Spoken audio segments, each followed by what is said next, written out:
नमस्कार, आप देख रहे हैं आईबीसी 24 सात की बड़ी बात के साथ मैं हूं रुमाना अलवी। इस बुलेटिन में हम आपको बताएंगे क्या कुछ रहने वाला है दिन भर खास, लेकिन उससे पहले नजर हेडलाइंस पर। सीहोर में बोरवेल में फंसी 3 साल की सृष्टि को बचाने की कोशिश जारी। बच्ची के मूवमेंट पर रखी जा रही है नजर। वाइब्रेशन के कारण खुदाई में आ रही है दिक्कत। गरियाबंद में शिकारियों के ठिकाने पर वन विभाग का छापा। 5 आरोपी गिरफ्तार। बाघ की खाल के मिले अवशेष। बिलासपुर में कांग्रेस का संभागीय महासम्मेलन। सीएम भूपेश के साथ प्रदेश प्रभारी कुमारी शैलजा होंगी शामिल। बूथ कमेटी की होगी समीक्षा। छत्तीसगढ़ और मध्य प्रदेश में भाजपा का महाजनसंपर्क अभियान जारी। केंद्रीय मंत्री गिरिराज सिंह का बस्तर दौरा। खजुराहो में वीडी शर्मा संभालेंगे मोर्चा। सीएम शिवराज का रायसेन दौरा आज। बमहूरी में महिला सम्मेलन में होंगे शामिल। भू अधिकार पत्र बांटेंगे। विकास कार्यों की भी सौगात देंगे। दमोह के गंगा जमुना स्कूल मामले में हुआ नया खुलासा। जिला शिक्षा अधिकारी का बयान। कहा, गंगा जमुना स्कूल मामले में नहीं की जांच, सिर्फ पोस्टर निकलवाने का किया काम। भोपाल में एचयूटी के कुछ सदस्यों को रिमांड पर ले सकती है एनआईए। सैयद रिजवी के घर मिले थे संदिग्ध दस्तावेज। फाइलों के संबंध में एनआईए करेगी पूछताछ। नारायणपुर पहुंचे पारंपरिक हथियारों से लैस अबूझमाड़ के 1000 से ज्यादा ग्रामीण। पुलिस कैंप का विरोध। मूल पैसा कानून करने की मांग।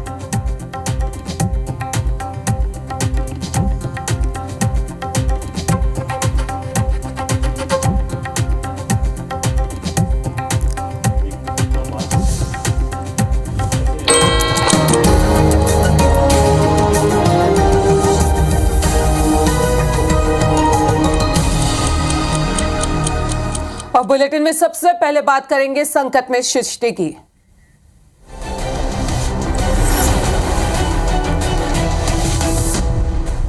सीहोर से खबर आपको बता दें, जहां बोरवेल में गिरी है सृष्टि का रेस्क्यू ऑपरेशन लगातार जारी है। करीब 27 फीट तक समांतर गड्ढा खोदा गया है। अभी तक 32 फीट तक खोदा जाना है गड्ढा। बता दें, रेस्क्यू के लिए कन्वेंशन मेथड अपना रही है टीम। सृष्टि को कैमरे से लगातार मॉनिटरिंग भी टीम कर रही है। जमीन पथरीली होने की वजह से खुदाई में मुश्किलें आ रही हैं। 17 घंटे से बच्ची बोरवेल में फंसी हुई है। 3 साल की बच्ची। बता दें कि मामले में कलेक्टर आशीष तिवारी ने कहा है कि सृष्टि को बचाने की कोशिश लगातार जारी है। लंबे वक्त से कोई मूवमेंट भी नहीं किया है। वाइब्रेशन की वजह से खुदाई को धीमा करना पड़ा। ये कलेक्टर ने कहा है। ये तस्वीरें, एक्सक्लूसिव तस्वीरें आईबीसी 24 पे आपको दिखा रहे हैं, जहां पे बच्ची का रेस्क्यू ऑपरेशन जारी है। बोरवेल में 3 साल की सृष्टि गिरी हुई है, जिसका रेस्क्यू ऑपरेशन लगातार किया जा रहा है। बता दें कि 27 फीट तक पैरेलल जो गड्ढा है वो खोदा गया है। 32 फीट तक गड्ढे को खोदना है। करीब 17 घंटे से बोरवेल में ये बच्ची फंसी हुई है और रेस्क्यू ऑपरेशन जो है वो यहाँ पे किया जा रहा है। मामले में कलेक्टर आशीष तिवारी ने कहा है कि बच्ची ने अभी मूवमेंट नहीं किया है। जमीन जो है वो पथरीली है, जिसकी वजह से खुदाई में दिक्कत आ रही है। अभी हम लोग रात भर इसमें हमने एक्सकवेशन किया है, लेकिन हार्ड स्ट्रेटा है लगातार, तो थोड़ा प्रगति स्लो है। और हम लोग अभी लगभग 26-27 फीट पे पहुंच पाए हैं, और लेकिन मशीनें लगातार लगी हैं, वर्किंग स्पेस बना रही हैं और काम चल रहा है।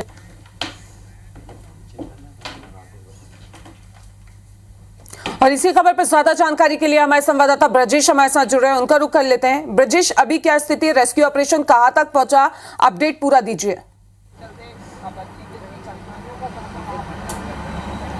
बिल्कुल, देखिए ताज़ा हालात में दिखा देता हूँ। हम इस वक्त ग्राउंड जीरो पर ही मौजूद हैं और लगभग 27 फीट गड्ढा खोदा जा चुका है।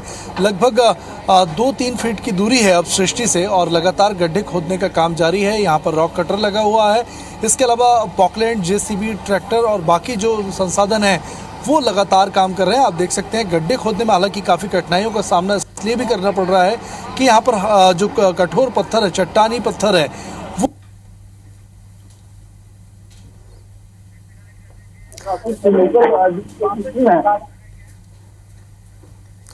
तो सीहोर से ये तस्वीरें आपको दिखा रहे हो। जिस तरीके से हमारे संवाददाता ब्रजेश ग्राउंड जीरो पे मौजूद है, उनका कहना है कि खुदाई जो है वो अभी भी की जा रही है। एनडीआरएफ हो, एसडीआरएफ हो, प्रशासनिक अधिकारी हो, वो सभी मौके पर तैनात हैं। इसके अलावा डॉक्टर्स की एक टीम भी यहाँ पे तैनात है, क्योंकि जैसी बच्ची बाहर आती है तो प्राथमिक इलाज यहीं पे दिया जाएगा, उसके बाद उसे हॉस्पिटल लेके जाया जाएगा। तो खुदाई का जो काम है वो यहाँ पे चल रहा है और सुबह से ही शुरू हो चुकी है एक बार फिर से रेस्क्यू ऑपरेशन।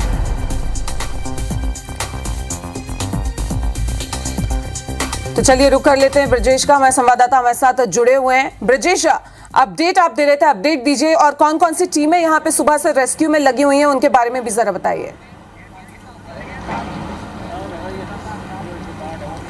बिल्कुल, देखिए एसडीआरएफ एनडीआरएफ की टीमें जो हैं वो कल रात से ही लगातार काम कर रही हैं। कल शाम से जैसे ही सूचना मिली थी, लगभग शाम को 4 बजे की बच्ची जो है सृष्टि 2.5 साल की, वो बोरवेल में गिर गई है। ओपन गड्ढा था जिसमें वो खेलते वक्त जो है वो बोरवेल में जाके फंस गई। लगभग 30 फीट की दूरी पर जो सृष्टि है वो बोरवेल के गड्ढे में फंसी हुई है। लगातार रेस्क्यू ऑपरेशन जारी है।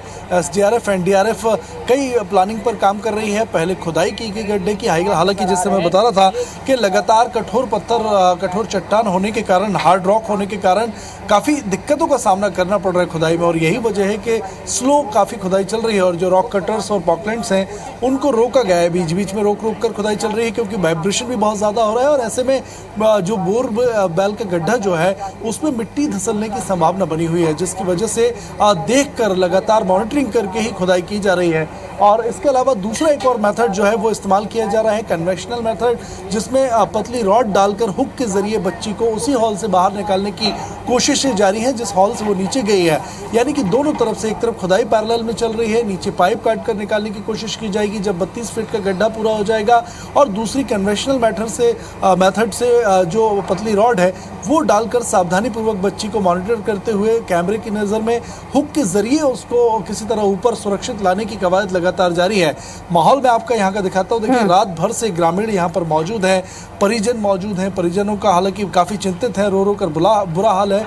बड़ी संख्या में ग्रामीण जन भी आसपास के जो हैं वो यहाँ पर पहुँचे हुए हैं। परिवार को ढाढ़स तो बधा ही जा रहा है, लेकिन प्रशासन का यही कहना है कि किसी भी तरह ये कोशिश है कि बच्ची सुरक्षित बाहर निकल जाए, और कभी भी किसी वक्त, क्योंकि अब 27-28 फीट का लगभग गड्ढा हो चुका है, 2-3 फीट की ही दूरी बाकी है बच्ची से, और किसी भी वक्त जो है वो बच्ची को बाहर निकाला जा सकता है। लगातार रेस्क्यू ऑपरेशन जारी है और कोशिश यही, हालांकि मूवमेंट लगभग 4-5 घंटों से नहीं हो रहा है। जो कैमरे लगे हुए हैं उसमें मूवमेंट नहीं नजर आ रहा है। ये चिंता का विषय हो सकता है, लेकिन फिर भी प्रशासनिक कोशिश यही है कि किसी भी तरीके से बच्ची को सुरक्षित बाहर निकाला जाए, और कोशिशें लगातार जारी हैं।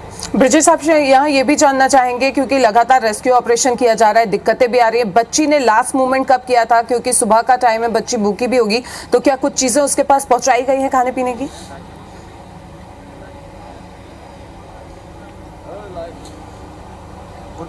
बिल्कुल, देखिए, हालांकि बातचीत तो नहीं हो पा रही थी, लेकिन 3 बजे की अगर हम बात करें तो 2:30 से 3 बजे के बीच तक लगातार मूवमेंट नजर आया। तस्वीरें हम लगातार दिखाते हैं। मॉनिटर में भी लगातार जो कैमरे अंदर भेजे गए हैं उनसे लगातार मॉनिटर को ऑब्जर्व किया जा रहा है, मूवमेंट पर पल पल की नज़र रखी जा रही है। बताया ये भी जा रहा है कि बच्ची यहाँ पर अनकॉन्शियस हो सकती है, बेहोशी की हालत में हो सकती है, क्योंकि लगातार 3-4 घंटे से कोई मूवमेंट नज़र नहीं आया है बहुत ज़्यादा, और ये एक चिंता का विषय हो सकता है। लेकिन फिर भी बात करने की कोशिश या मूवमेंट की कोशिश की जा रही है। किसी भी तरीके की हलचल होती है तो उस पर नज़र रखी जा रही है। अभी जैसा प्रभारी कलेक्टर ने हमें बताया, पूरी जानकारी दी है कि किस तरीके से रेस्क्यू ऑपरेशन जारी है और कन्वेंशनल मेथड भी इस्तेमाल किया जा रहा है। लेकिन यही कोशिशें हैं कि बच्ची को जो सृष्टि है उसको सुरक्षित तरीके से बाहर निकाला जाए। पिछले 18 घंटे से लगातार रेस्क्यू ऑपरेशन जारी है। मुझे लगता है 2-3 घंटे का वक्त और लगेगा पूरी खुदाई होने में। दोनों ही मेथड पर काम चल रहा है। देखना ये होगा कि सफलता किस हद तक मिल सकती है। ब्रजेश, जिस तरीके से आप कह रहे हैं कि 2-3 घंटे और लगेंगे, क्या कलेक्टर या फिर टीम की तरफ से कुछ टाइम दिया गया है कि कितना टाइम और लगेगा रेस्क्यू के लिए?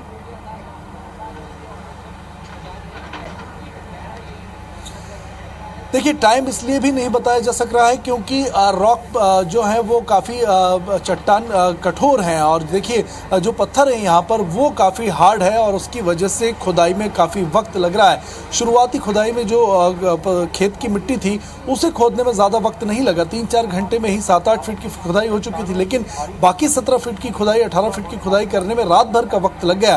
तो उसकी वजह यही है, एक तो हार्ड पत्थर है, बहुत ज़्यादा मशीनों का इस्तेमाल किया नहीं जा सकता क्योंकि लगातार वाइब्रेशन हो रहा है, और दूसरी बात है कि बोरवेल का जो गड्ढा है उसमें केसिंग यानी जो सपोर्टिंग पाइप लगाए जाते हैं वो भी नहीं थे, सूखा बोर था, पानी नहीं निकला था, जिसकी वजह से जो पाइप लगाए जाते हैं बोर के अंदर ट्यूबवेल में वो निकाल लिए गए थे वापस। और सबसे बड़ी दिक्कत यही है कि अगर सारी मशीनों का इस्तेमाल एक साथ किया जाता है तो मिट्टी धंसने की आशंका बनी रहती है लगातार, और यही वजह है कि काफ़ी देख कर मॉनिटर कर स्लो तरीके से काम किया जाता है। देखिए यहाँ पर 2 पोकलैंड खड़ी हुई हैं, रॉक कटर भी है लेकिन उसका इस्तेमाल बंद कर दिया गया है। सिर्फ मिट्टी हटाने के काम में 2 पोकलैंड लगी हैं, अभी खुदाई का काम बंद है, और यही वजह हो रही है कि काफ़ी देरी इसमें लग रही है। थोड़ा वक्त और लग सकता है, लेकिन अभी प्रशासन ये नहीं बता पा रहा है कि कितना वक्त और इस पूरे ऑपरेशन में लगेगा, कब तक सृष्टि को बाहर निकाला जा सकेगा। लेकिन जो दूसरा मेथड है, हुक के जरिए कपड़े में हुक फंसाकर एक पतली रॉड के जरिए बाहर खींचने की कोशिश सुरक्षित तरीके से की जा रही है। लगातार मेजरमेंट किया जा रहा है, मूवमेंट पर पल पल की नजर रखी जा रही है, और दूसरा प्लान भी एनडीआरएफ बना रही है कि अगर हुक से नहीं आता है तो फिर किस तरीके से बाहर निकाला जाएगा। लेकिन कुल मिलाकर जैसे मैंने बताया कि प्रशासन अभी तक यही कह रहा है कि उसकी पूरी कोशिशें हैं कि किसी भी तरीके से सृष्टि की जान बचाई जा सके, उसे सुरक्षित तरीके से बाहर निकाला जा सके।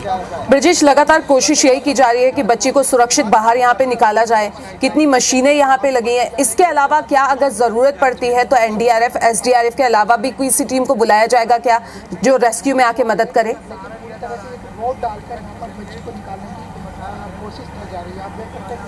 बिल्कुल, देखिए मशीनों की हम बात करें तो रॉक कटर का इस्तेमाल रात को किया गया था, बीच बीच में भी रॉक कटर का इस्तेमाल किया जा रहा है, कुछ खुदाई की जा रही है, और लेकिन बाकी जो आसपास मिट्टी जमा है उसको हटाने में 3-4 पोकलैंड काम कर रही हैं। सिर्फ एक मशीन जो है वो खुदाई के इस्तेमाल में लगी हुई है। बाकी सपोर्टिंग में अगर हम बात करें तो 6-7 जेसीबी और कुछ ट्रैक्टर ट्रॉली भी सपोर्ट में रखे गए हैं, यानी संसाधनों की कमी नहीं है।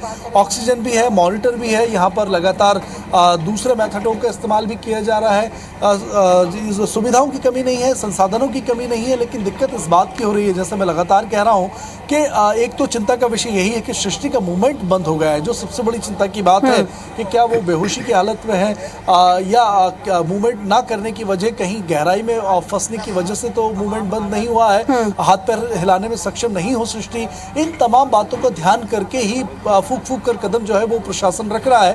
हालांकि प्रशासन टीम भी लगातार मौजूद है, खुद एसपी, एसडीएम, प्रभारी कलेक्टर लगातार मौजूद है, मॉनिटरिंग कर रहे हैं, पल पल का अपडेट ले रहे हैं, और प्रशासनिक टीम भी मौजूद है। एसडीआरएफ, एनडीआरएफ की पर्याप्त जो टीम है वो मौके पर मौजूद है, और लगातार ये ऑपरेशन जो है उसको आगे बढ़ाया जा रहा है। बिल्कुल, नजर बना के रखें ब्रजेश, आगे भी अपडेट आपसे लेते रहेंगे। फिलहाल अभी के लिए आपका बहुत बहुत शुक्रिया।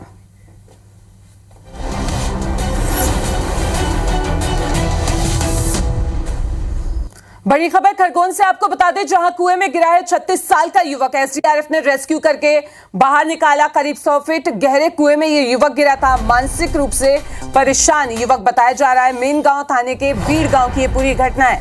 तो इस वक्त की ये बड़ी खबर आपको बता रहे हैं खरगोन से, जहां कुएं में युवक गिर गया जिसका रेस्क्यू किया एसडीआरएफ ने। 100 फीट गहरे कुएं में ये युवक गिरा था। मानसिक रूप से परेशान बताया जा रहा है युवक। मेन गांव थाने के बीड़ गांव की ये पूरी घटना है।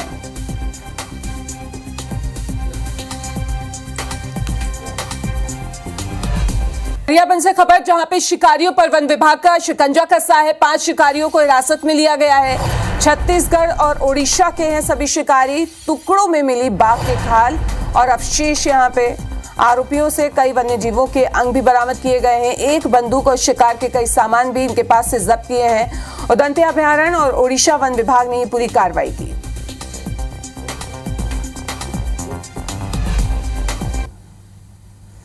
भोपाल से खबर, जहां तालाब में मिले कोरोना के कीमती इंजेक्शन। छोटे तालाब में ये इंजेक्शन मिले हैं। आपको बता दें, इंजेक्शन से भरे 2 कार्टून यहाँ पे मिले हैं। 1900 रुपए है एक टीको प्लानिंग इंजेक्शन की कीमत। रेस्पिरेटरी इन्फेक्शन में ये इंजेक्शन काम आते हैं। कोरोना काल में जमाखोरी की आशंका जताई जा रही है।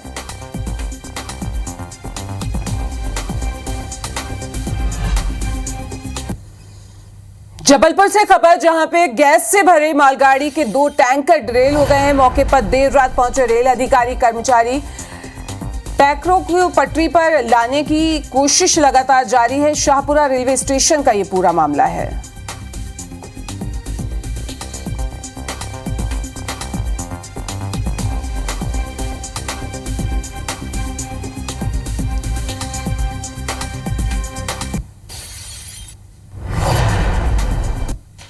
छत्तीसगढ़ और मध्य प्रदेश में भाजपा का महाजनसंपर्क अभियान होने जा रहा है। केंद्रीय मंत्री गिरिराज सिंह आज रायपुर पहुंचेंगे। बस्तर में बीजेपी के महाजनसंपर्क अभियान में वो शामिल होंगे।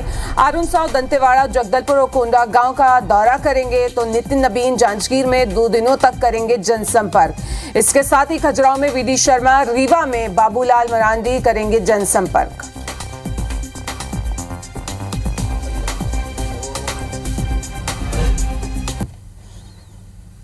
भोपाल से खबर, जहां पे आज सीएम हाउस में बड़ी बैठक होने जा रही है। मंत्रियों के साथ सीएम शिवराज चर्चा करेंगे।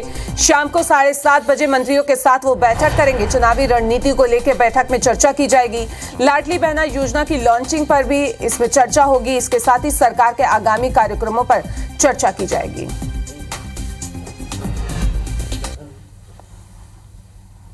भोपाल में सीएम शिवराज के आज क्या कुछ कार्यक्रम रहने वाले वो बता दें आपको। पन्ना झाबुआ में कन्याओं का सामूहिक विवाह होगा। 900 से ज्यादा कन्याओं का होगा विवाह। सीएम शिवराज वीडियो कॉन्फ्रेंसिंग के जरिए इसमें शामिल होंगे। रायसेन के दौरे पर भी रहेंगे सीएम शिवराज। लाडली बहना सम्मेलन में वो शामिल होंगे। भू अधिकार पत्रों का वितरण करेंगे। भू अधिकार पत्र घर घर जाकर सीएम बांटेंगे।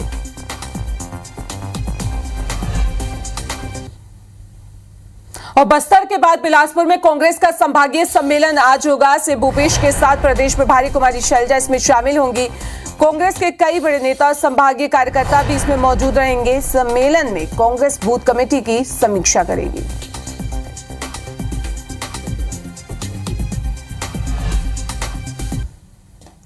छत्तीसगढ़ की राजनीति में इन दिनों बस्तर की ही चर्चा हो रही है। दरअसल भाजपा प्रदेश प्रभारी ओम माथुर ने बस्तर संभाग का अकेले दौरा किया।